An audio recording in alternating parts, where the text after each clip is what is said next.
A second humanitarian convoy has crossed from Egypt into the Gaza Strip, as the leaders of Israel and the US promise a continued flow of desperately needed supplies. A total of 17 trucks entered Gaza on Sunday night carrying medical aid, food and water. The supplies come a day after the first convoy comprising 20 trucks were allowed in, since Israel tightened its blockade of the territory more than 2 weeks ago. Earlier today, EU ministers discussed ways of more aid reaching Palestinians in desperate need.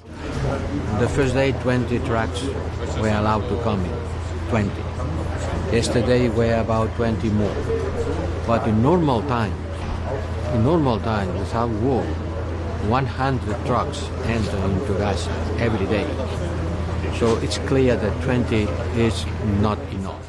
The first convoy entering Gaza excludes fuel, which Israel worries Hamas will use for military purposes. However, in Al-Aqsa hospital, the shortage of fuel puts at least 130 premature babies in grave risk. One resident is afraid the babies may not be able to survive.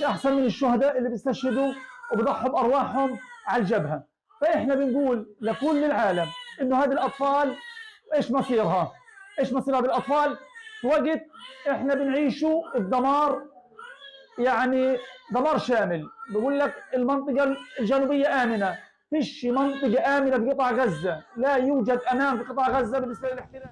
Meanwhile, aid deliveries have come as the Israeli military continues bombing Gaza.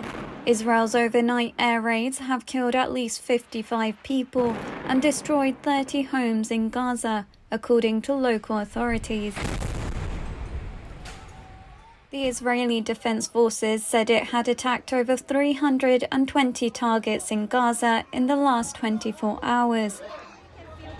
Now Israel is warning its military campaign against Hamas could last several months, and say that the next stage of a ground invasion of Gaza could happen soon.